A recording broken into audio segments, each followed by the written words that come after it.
She changed the pronunciation of our last name so it sounded less French, Prevallet. She was very haughtily dressed, uptight and quite severe.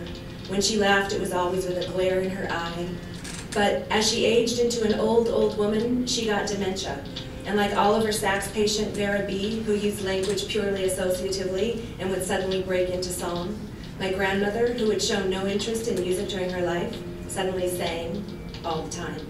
In fact, she underwent a total personality change, became uninhibited, smiled, and laughed with total abandon. She introduced her daughter, my aunt, to one of the nurses as her radio, and as Sacks writes, the musical or artistic powers that may be released in front of temporal, dementia, or other forms of brain damage do not come out of the blue. They are, one must presume, potentials or propensities that are already present but inhibited and underdeveloped. Because I'm a poet and am therefore loose with language and free association, my grandmother and I had a couple of terrific conversations in a strange musical language she had developed. We laughed as we played with funny-sounding words and told childlike stories. Dementia is a crisis for families devastated that their loved ones have changed, but my grandmother died a happier death than the life she led. About a decade later, I received a grant to bring poetry to a non-traditional audience and decided to work with Gary Glasner and his Alzheimer's Poetry Project. We walked into a room in a nursing home with 20 second and third stage Alzheimer's patients, all in their own worlds. Some were singing, some were talking, some were far, far away. Gary stood in the middle of the room and started reciting Longfellow's The Arrow in the Song. I shot an arrow into the air, it fell to earth, I knew not where. For so swiftly it flew the sight, could not follow it in its flight. I breathed the song into the air, it fell to earth, I knew not where. For who has sight so keen and strong that it can follow the flight of song? Gary then started clapping to the rhythm of the poem as he read, and he repeated this over and over until everyone in the room was clapping. Then it was my turn. I turned to a random page in the anthology of classic poems that Gary had compiled and read The Owl and the Pussycat, which of course one sprightly gentleman could not refrain from making into an innuendo. All reference. The vibe in the room changed. Suddenly everyone had a poem that they wanted to recite. Those who spoke other languages began reciting them in their languages. Even a woman who had clearly disappeared into the disease became present on and off throughout the session, just for a couple of seconds. But as the nurses said, that was the most response they had ever seen in her. Music and the rhythmic structures of poetry work like a bridge to memory. As many doctors now realize, Alzheimer's patients don't lose their memory, they lose access to it. This means that Alzheimer's patients who have difficulty with their memory still respond to the repetitions and rhymes of verses or songs learned at some point in their lives, especially those that are associated with a memory. Part 2, Surf Solar. I'd like to introduce this vignette with 2 quotes. The first is from the cognitive scientist Dennis Hofstadter from Gödel, Escher, Bach. You get bored with something not when you have exhausted the repertoire of its behavior, but when you have mapped out the limits of the space that contain its behavior. And Anne Carson. Divided, we learn where ourselves end and the world begins. Self-taught, we love what we can make our own and hate what remains other. Hofstadter is writing from a cognitive scientific perspective and Carson from a psychoanalytic one, that she links back to early Greek poetry and the edge that happens when lovers possessed by eros lose perspective of their sense of self. But Hofstadter and Carson reach similar conclusions.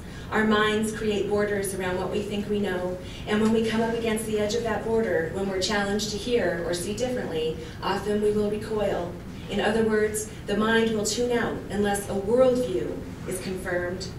And yet, music and poetry have the ability to take us out of our minds, meaning outside the border we put around ourselves. One such border that is difficult to break is the expectation that language will always mean something, and music must be melodic. Repetitions of pattern, melody, and structure, and the expectation that music or poetry will escalate into a frenzied epiphany or calming realization. This is because this escalation of tones and syntax is something many people have been hearing since childhood, if not from nursery rhymes, then from the sound of pleasant voices, commercials, or movies, or pop songs on the radio.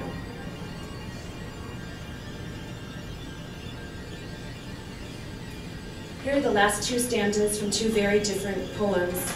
In the first poem by Charles Simic, epiphany happens through the buildup of images in story that end in a great moment of powerful vision and release. Yeah. This morning, it felt like Sunday.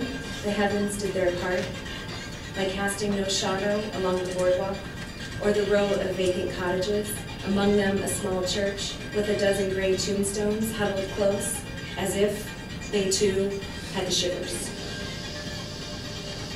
So it's an example of an epiphany in language.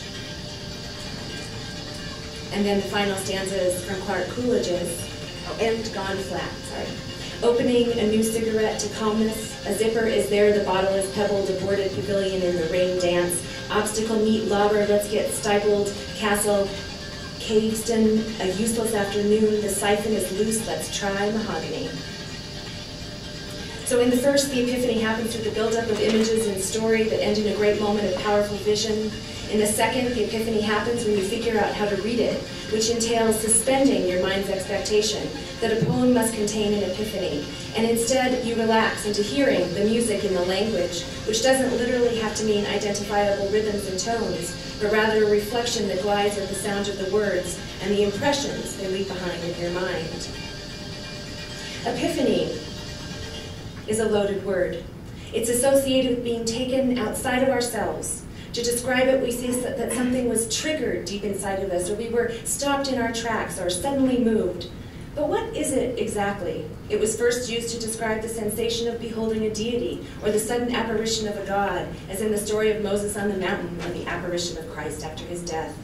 As the musicologist Paul Friedrich writes, the idea of epiphany means many sudden dramatic turns when an image, event, or abstract idea becomes vivid and transcendentally real.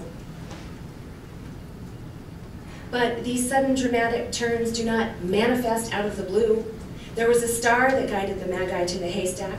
To have a revelation, a course needs to be set, the die cast. Like charting stars, music and poetry set the course for our minds to be predisposed toward epiphatic thought, which is an important state of mind to try and cultivate, because the state of experiencing a sudden discontinuous change entails a reconfiguration of a person's most deeply held beliefs about self and world.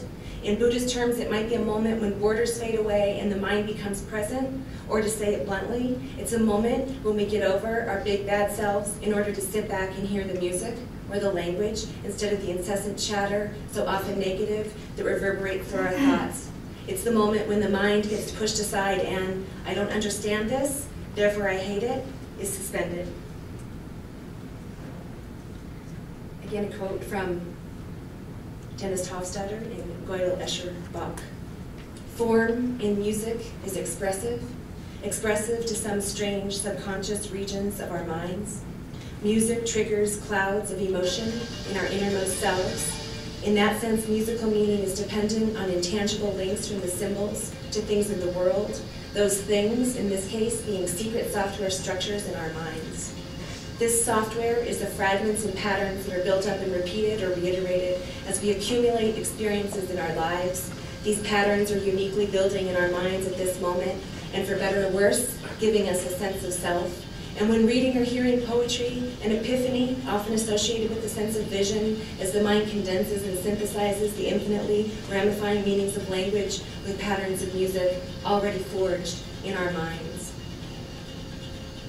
H.G.'s conception of the overmind is intensely personal and visual, yet her visceral realization that she is capable of transforming thought into a mystical hyperconsciousness is actually confirmed by recent scientific realizations about how the mind works.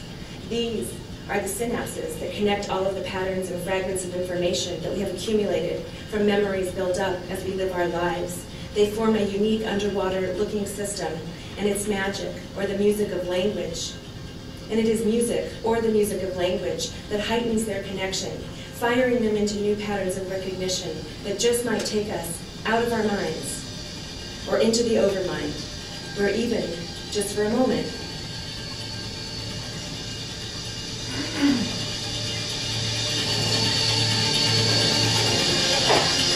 We can be moved. Thank you.